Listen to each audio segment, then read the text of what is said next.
आज जो मैं बातें करने आई हूँ, मुझे समझ में नहीं आ रहा है कि इस बात की शुरुआत मैं कहाँ से करूँ। कहाँ से करूँ मैं इस बात की शुरुआत, और इस चीज़ का जिम्मेदार किसको ठहराऊँ, किसको दोष दूँ, किसकी गलती की वजह से ये सब कुछ हुआ। मतलब कुछ समझ में नहीं आ रहा है। क्योंकि क्या है ना कि मैं आज इस बारे में बात तो कर लूँगी, लेकिन कहीं ना कहीं इस चीज़ से बहुत लोग सफ़र कर रहे हैं। हर कोई भी अपनी बातें कहीं ना कहीं रखता है, लेकिन उसकी बातें कोई सुनता नहीं है। सुनता कब है? जब कोई बहुत बड़ा घटना घट जाता है, तब लोगों को उसकी बातों पे ध्यान आता है, तब लोग उसके लिए लड़ने आते हैं, तब लोग उसके लिए जागरूक होते हैं। लेकिन जब तक कोई कहता है ना, तब तक उसकी बातें कोई सुनने वाला नहीं होता है, कोई विश्वास नहीं करता है उसकी बातों पे। तो दोस्तों, मेरा थंबनेल टाइटल देख के आपको ये तो समझ में आ गया होगा कि मैं आज किसके बारे में बात करने आई हूँ। जो भी ये घटना हुई है, घटना तो बहुत ही शर्मनाक है, लेकिन मैं ये नहीं कहूँगी कि मैंने पहले आज तक ऐसी घटना नहीं सुनी थी या नहीं देखी थी। नहीं, मैं ये नहीं कहूँगी। अगर ये मैं कहूँगी तो शायद मैं झूठ बोलूँगी, और मैं झूठ नहीं बोलूँगी। मैं बचपन से बड़ी होके अभी तक के अपने उम्र में मैंने बहुत कुछ देखा है, बहुत करीब में भी देखा है, बहुत दूर की भी घटनाएं सुनी है। तो मैं ये तो नहीं कहूँगी कि भाई ये जो कुछ भी हुआ मैंने पहली बार सुना, ऐसे कैसे हो गया, कैसे लोग थे, बहुत ही ये थे वो थे।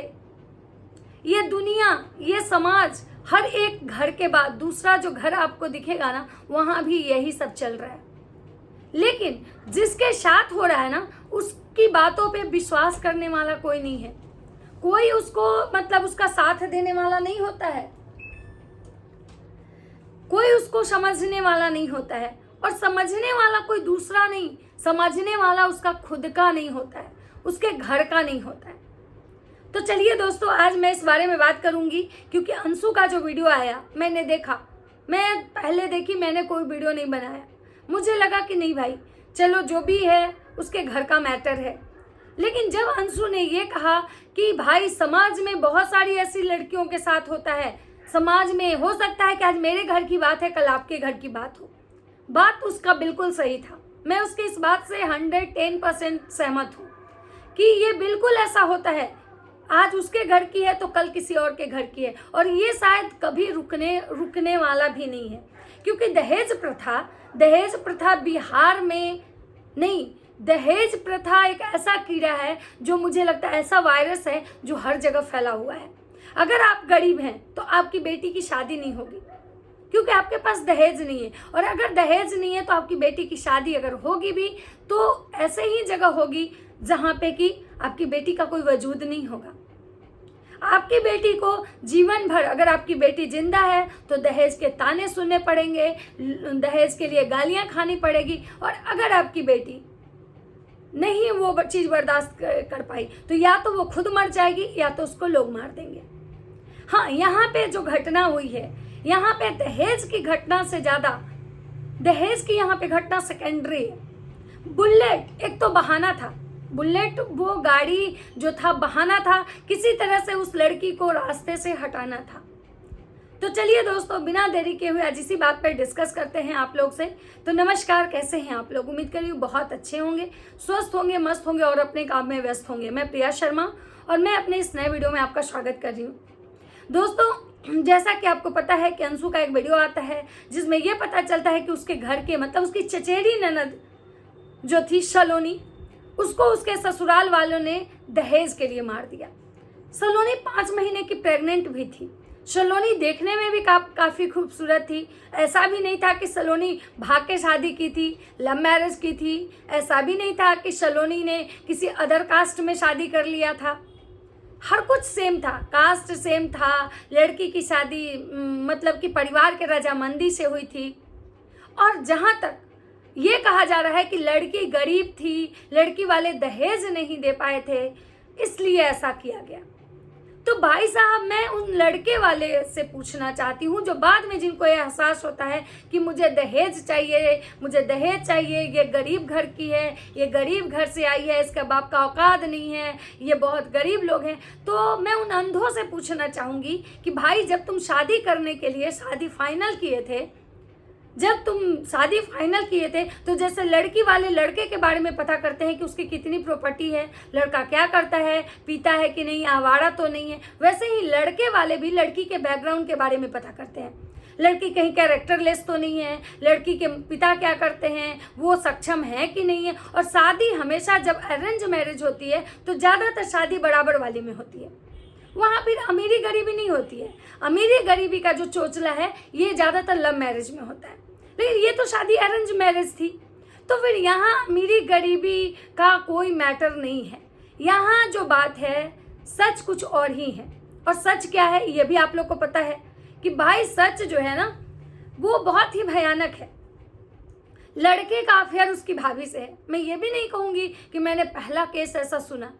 भाई साहब आजकल के दौर में लोग कहते हैं ना कि लड़की का अगर शादी टूटता है, लड़की का घर बर्बाद होता है तो उसके पीछे जिम्मेवार कहीं ना कहीं उसके मायके वाले होते हैं। कहीं ना कहीं लड़की जो होती है वो गलत होती है तो उसका घर टूटता है। लेकिन मैं एक चीज़ ज़रूर कहूँगी आप लोगों से कि आपकी सबसे बड़ी गलतफहमी है, सबसे बड़ा भूल है।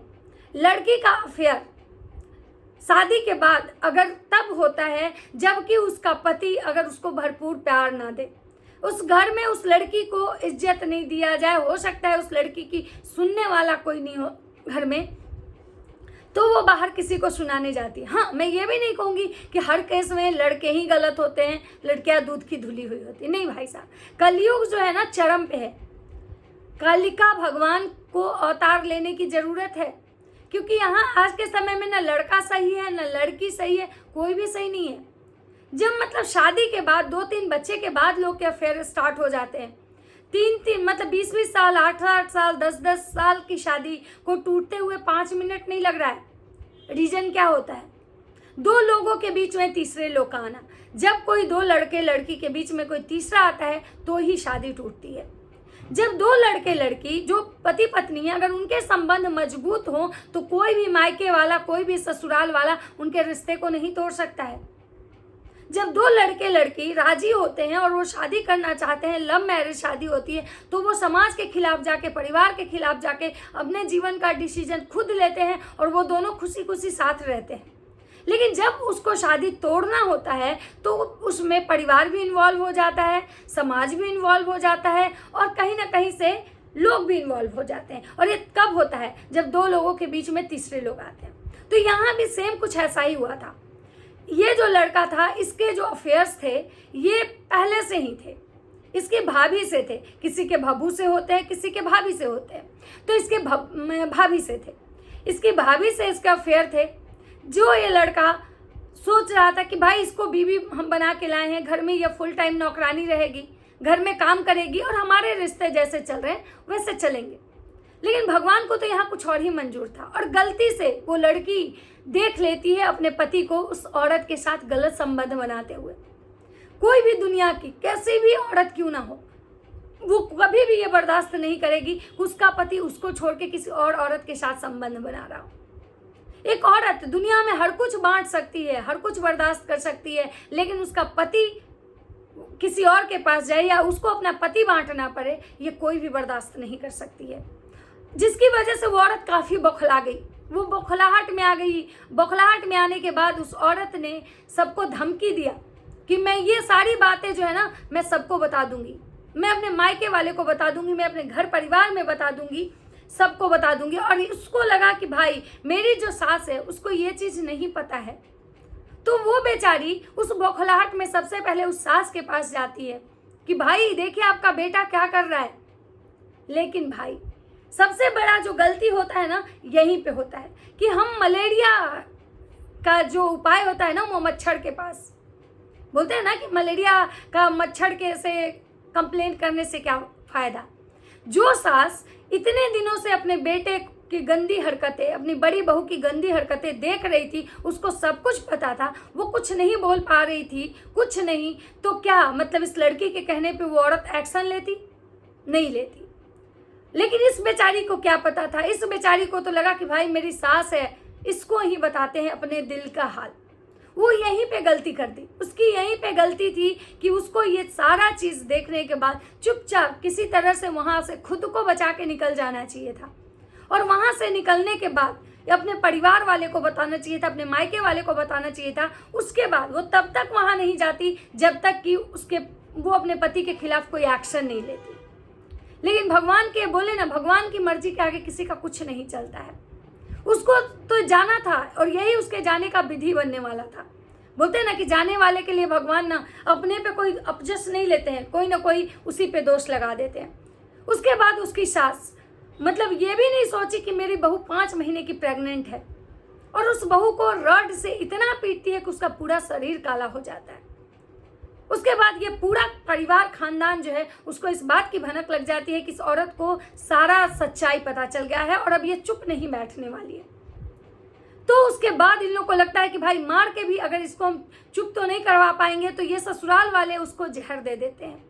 और जहर देने के बाद भी देखिए कि इनकी दरिंदगी, मतलब ये कैसे नीच लोग थे कि जहर देने के बाद भी उसको 4 घंटे तक रूम में बंद रखते हैं। मतलब कि जब तक कि वो सांसें उसकी रुक ना जाए तब तक उसका कमरा नहीं खुलता है। और जब उनको लगने लगता है कि अब ये बचने के कंडीशन में नहीं है, अब ये मतलब पॉइजन इसके पूरे शरीर में फैल चुका है, तो वो दिखावे के लिए उसको हॉस्पिटल ले जाती हैं, जहाँ की डॉक्टर ये मतलब जो होता है अंशु के अकॉर्डिंग कि वो डॉक्टर भी मिले हुए थे, मतलब उस एरिया का प्रशासन भी मिला हुआ था। और वो कहना उनको ये है कि भाई हम बहुत पैसे वाले लोग हैं, तुम मेरा कुछ नहीं बिगाड़ पाओगे। तो मैं उन बदतमीजों से पूछना चाहूंगी कि अबे घटिया इंसान, तुम अगर इतने ही पैसे वाले थे तो तुम्हारा औकात कहाँ था कि तुम 1.5 लाख का बुलेट नहीं खरीद पाए? तो तुम किस बात के पैसे वाले? अगर तुम सच में पैसे वाले रहते तो तुम्हारे यहाँ तो 2-4 बुलेट पड़ा रहता। 1.5 लाख के बुलेट के लिए तुम किसी को मार तो नहीं सकते थे। तो तुम पैसे वाले नहीं थे, तुम थे ही भिखारी। तुमको भीख मांगने की आदत थी और तुम भीख ही मांग रहे थे, बुलेट मांग रहे थे भीख में। तुम क्या पुलिस प्रशासन को खरीदोगे? क्या तुम दुनिया में किसी को खरीदोगे? अगर खरीदना था तो बुलेट खरीद लेते। तो आप लोग को लगता है दोस्तों कि जिस इंसान के पास अगर वो पैसा वाला है, इतना पैसा वाला है कि प्रशासन को खरीद सकता है, वो मतलब कि डॉक्टर को खरीद सकता है, वो इंसान 1.5 लाख का बुलेट नहीं खरीद सकता है? मतलब उसको उस अपनी बीवी को मेन यहाँ पे रीजन ये है ना दोस्तों कि उसको अपनी बीवी को रास्ते से हटाना था। जब तक उसकी बीवी के सामने ये सच्चाई नहीं आई थी, उसको लग रहा था भाई चल रहा है, चलने दो। और देखिए वो अपनी बीवी से हमेशा बुलेट का जो बहाना करके वो झगड़ा करता होगा, क्योंकि उसको लगता होगा कि हम इसको बुलेट दहेज के लिए इससे झगड़ा करके इससे दूरी बना के रखेंगे, क्योंकि जब तक हम अपनी बीवी से दूरी नहीं बनाएंगे तब तक हम अपनी उस भौजाई से, जो उसकी छिंदरी भौजी है, उससे हम नज़दीकी कैसे बनाएंगे? मतलब छिंदरी भौजी के चक्कर में उस कमीना को ये भी नहीं लगा कि अपनी मतलब मात्र 22 साल की लड़की का वो ये हसर किया। मतलब ऐसे दरिंदे लोग भाई धरती पे भी बहुत पड़े हुए हैं। और हर घर में, किसी के घर में भौजाई से अफेयर होता है तो किसी के घर में भभू से अफेयर होता है। और शर्म आनी चाहिए उन औरतों को जो दूसरे के पति को, दूसरी लड़कियों का जीवन बर्बाद कर देते हैं, ये इसलिए कि भाई वो दूसरे के पति को पे कब्जा किए हुए रहते हैं। क्यों? तुम्हारा पति नामर्द है। अगर तुमको तुम्हारे पति से सेटिस्फैक्शन नहीं हो रहा है तो तुम जीवी रोड में जाके बैठ जाओ। अगर तुमको तुम्हारे पति से सेटिस्फैक्शन नहीं मिल रहा है, तुम्हारे अंदर इतना ही आग लगा हुआ है, चुल मचा हुआ है, तो ऐसी औरतें कोठा क्यों नहीं खोल देती भाई? ऐसी औरत को तो कोठा पे होना चाहिए था, जिनके अंदर की गर्मी शांत नहीं होती है सिर्फ अपने पति से। एक निर्दोष का जान लेने से तो अच्छा है ना भाई कि तुम कोठे पे बैठ जाओ। और माँ बाप, अब बात करते हैं माँ बाप की। आपको क्या लगता है कि जब वो लड़की को इतना टॉर्चर किया जा रहा था तो वो अपने माँ बाप से सारे चीज डिस्कस नहीं कर रही होगी? जरूर कर रही होगी। किसी न किसी से जब इंसान परेशान होता है तो एक सिंगल इंसान जरूर कोई ऐसा होता है जिससे अपने मन की बात करता है। लेकिन लोग क्या करते हैं ना, चीज़ों को लाइटली लेते हैं, वो विश्वास नहीं करते हैं। उसको लगता है कोई बात नहीं, ऐसा होता है। हमारा आँख कब खुलता है? जब घटना घट जाती है। तो लोग बोलता है ना कि अब पछतात होत क्या जब चिड़िया चुग गई खेत। मतलब अब तो घटना घट चुका, अब आप क्या ही कर सकते हो? अगर ये चीज आज जितना उसके माता पिता या उसके परिवार वाले जितने एक्टिव हुए हैं, काश कि कुछ दिन पहले एक्टिव होते तो शायद आज उस लड़की का जान नहीं जाता। इसीलिए किसी ने कहा है कि विधवा बेटी मतलब तलाकशुदा बेटी अच्छी है, उसको अगर ऐसा आपको लगता है तो उसको इज्जत से घर में रखो, क्योंकि किसी भी बेटी, कोई भी माँ बाप अपने बच्चे को बहुत लाड से प्यार से पालते हैं, और जब उनकी बेटी के साथ ऐसा घटना घट जाता है तो माँ बाप के खाली हाथ रह जाते हैं। उससे तो कम से कम ये तो रहेगा ना कि आपकी बेटी तलाकशुदा ही है, लेकिन है तो आपके आँख के सामने।